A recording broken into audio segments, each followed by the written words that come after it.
Ku munsi wa mbere igenekerezo rya mbere uruma umwaka w'ibihumbi 2021 umushikiranganje w'uburimyi ubworozi n'ibidukikije Dr Deogide Rurema ari kumwe n'umushikiranganje ajejwe ubutunzi Dr Domitiano Ndeyokubwayo n'uwujejwe ubudandaji nyakubahwa Makurata Ndabaneze bararemesheje ikiganiro n'abanditsi n'abamenyesha makuru kugira ngo bamenyeshe abenegihugu bose ingingo leta yafashe kugira ngo umwimbu ntusesakugwe kandi ugurishwe ku giciro cisununuye bafatiye ku nguvu umurimyi yasizemwo n'uburyo yatanze. Iyo ngingo rero yerekeye umwimbu w'ibiterwa bimwe bimwe na cane uw'ibigori aho wasanga abadandaza kubera umwimbu uba ari mwinshi cane bagurira abarimyi ikiro c'ibigori bihunguriye amafaranga 300, 305 canke 400 ku kiro. Ubu mu gihugu cose bakazobagurira ku mafaranga 680 ku kiro.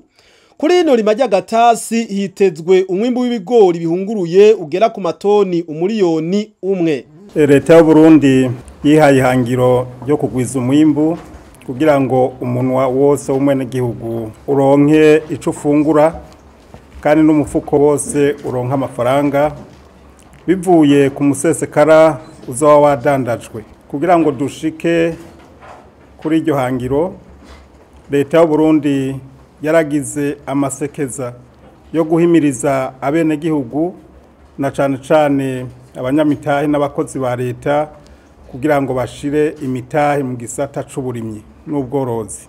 Ubushikiranganje buherutse rero kugira umwihwezo ku rubuga aho bwasanze ako kamo ka Leta y'u Burundi karitabwe ku rugero rushimishije, akaba hiteze umwimbu ushimishije cane ku biterwa bikuru nk'ibigori, umuceri n'ibitunguru, aho tubona ko umwimbu uzokwiyongera cane gose maze ivyo bikazotuma umusesekara ujanwa ku isoko.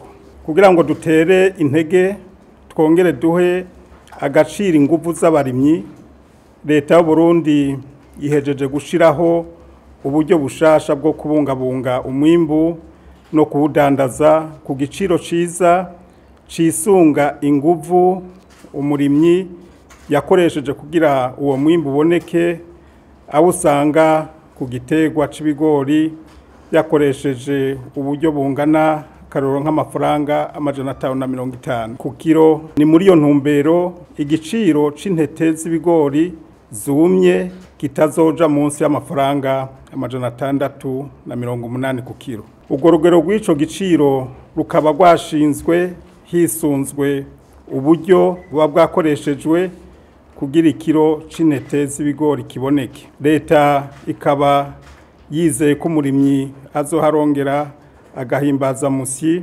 kanatsinda mu myaka y'uburimyi iheze igiciro c'intete z'ibigori vyumye cari hagati y'amafaranga 350 n'amajana 400, bikaba vyatumwa nuko wasanga umwimbu ari mwinshi maze abadandaza bagaca bikika mukiza bataravye inguvu umurimyi yakoresheje. Nkuko ivyo vyigwa twagize ku bigori niko twanabikoze no ku bindi vyimburwa kugira ngo inguvu umwenegihugu yakoresheje zifatigwe ko mu gushiraho igiciro. Aha twovuga nko ku biraya aho dusanga umurimyi yakoresheje uburyo bungana amafaranga angana 533 kugira ngo yimbure ikiro, ku muceri amafaranga angana n'336, ku bitunguru vyera amafaranga angana n'625, ku bitunguru vy'agahama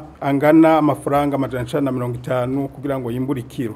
Aha twamenyesha ko nkuko turiko dutunganya neza umwimbu w'ibiterwa ariko tugiye kubikora ubu bwa vuba kubijanye n'umwimbu w'ubworozi. Tukaba tuboneyeho akaryo ko guhimiriza aborozi kurushirizaho kugwiza umwimbu wo mu bworozi. Aha twovuga nk'ubworozi bw'inka, ingurube, inkoko, amafi n'ibindi. Leta y'u Burundi iratanze umwizero ku barimyi borozi bose ku mwimbu wabo uzogugwa kugira ngo ntuzobabera ingorane mu kubura amasoko nk'uko byagiye byibonekeza mu myaka iheze. Duteye akamo abakozi bose bo mu bushikiranganje turongoye kuva ku mutumba gushika hejuru ko bokomeza bakaba hafi abarimyi kugira ngo umwimbu ubandanye wiyongera. Kuva ubu umudandaza wese azoca kubiri n'izi ngingo mu kugura umwimbu w'intete z'ibigori zumye ku giciro kiri munsi y'amafaranga 380 y'amarundi ku kilo canke agafatwa yasubiriye kugura umwimbu by'ibanze ico bita umugwazo azohanwa bimwe by'akarorero ateko anahombere n'amafaranga azoba yatanze. Tukaba dusaba abarimyi bose kudoma ku rutoke uwo wese azoba ariko aca kubiri n'izi ngingo. Tukaba dusaba abajejwe intwaro n'umutekano ko bodufasha mu gushira mu ngiro izo ngingo kugira ngo umwimbu w'uburimyi n'ubworozi ubera amahigwe abene gihugu gutyo ihangiro rya leta leta nkozi turishitse kandi nta nkeka turi kumwe twese birashoboka. Imbere yo kurangiza twagomba duhamagarira bene gihugu bose kwitegurira neza irima ry'impeshi kuko niho hava umwimbu ukoreshwa mu kiringo kirekire cyo kuva mu kwezi kwa Rusama gushika mu kwezi kwa Kigarama. Turashimiye cyane nyene cubaro mukuru w'igihugu cacu Evariste Ndayishimiye umwitwarariko n'impanuro kivyeyi tumukesha nivyo bidushikanye kuri iyi ntambwe. Turashimiye kandi ubushikiranganje butandukanye na cane ubushikiranganje bujejwe ikiga ca leta hamwe n'ubushikiranganje bujejwe urudandaza hamwe n'amashira hamwe adusahiriza mu migambi idushikanye kuri iyi ntambwe. Turangije rutera akamo abagwiza tunga ngo bitabe akamo batewe n'umukuru w'igihugu kwa 15 Kigarama 2020 maze basahirize igisata c'uburimyi n'ubworozi kandi ntihagire umwimbu usubira kwitwa ingorane ahubwo witwe inyishu ku barimyi borozi mu gihugu cyose. Murakoze.